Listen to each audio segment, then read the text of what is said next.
Today we're going to continue our study of Chapter 5 with Lesson 2, Currents and Climate. We have 3 objectives today. You should be able to explain how currents affect climate, describe the effects of El Nino, and explain how scientists study and predict the pattern of El Nino. And you should be able to do this by the end of the lesson. You're going to come back and watch the study jam on weather and climate. So this shows how warm water currents affect climate. And we're going to talk about the Gulf Stream. So as you can see, here's the United States, here's the tip of Florida. So this is the Gulf of Mexico. And it, of course, is a warm water current, represented with a red arrow. And it definitely affects the climate along the coastal regions. So the Gulf Stream is going to carry warm water from the tropics to the North Atlantic Ocean. And then the Gulf Stream flows to the British Isles and creates a relatively mild climate for land at such a high altitude.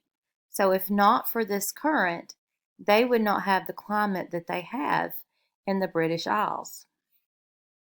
So this, of course, is a surface current. And it carries warm water, which affects the climate of countries that would otherwise be much cooler.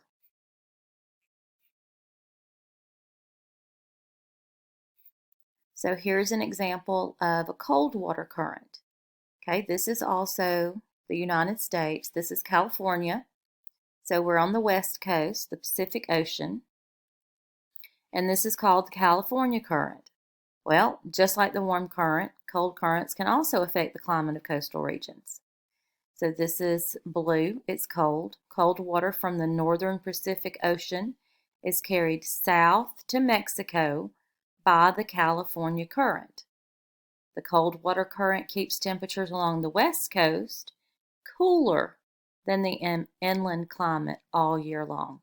So it's the opposite effect on the west coast with the California current than it is on the east coast with the Gulf Stream.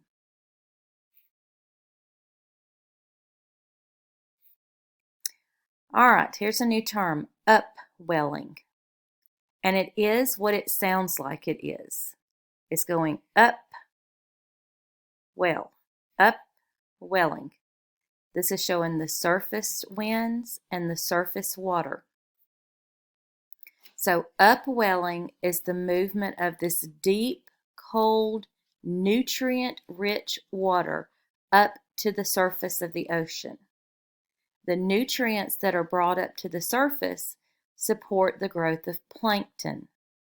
And then we know, of course, that plankton support larger organisms such as fish and seabirds. So without this upwelling occurring, there would be a missing link within this ecosystem and in this food chain. Let's talk a little bit about El Nino. And the Bill Nye, you heard a little bit about it. El Nino is the change in the water temperature in the Pacific Ocean that produces a warm current. So remember, the Pacific Ocean has the California current, which is cold. If we have El Nino, it affects it a little bit and it changes it enough to say that it's a warm current. There are several effects of El Nino. If you have El Nino occurring, it alters the weather patterns enough to cause disasters such as flash floods, mudslides, and even droughts. And also El Nino prevents upwelling off the coast of South America. So it has an influence not only to the people on the land, but also to the animals that live in the ocean. So we need to learn as much as we can about El Nino because of its effects on organisms and land.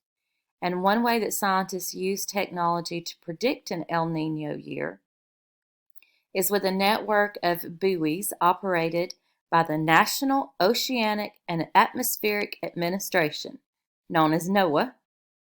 The buoys are located along Earth's equator, and they record data about surface temperature, air temperature, currents, and winds. Also, we can predict possibly an El Nino year. So you're going to come back and watch a brain pop on climate types and complete that quiz.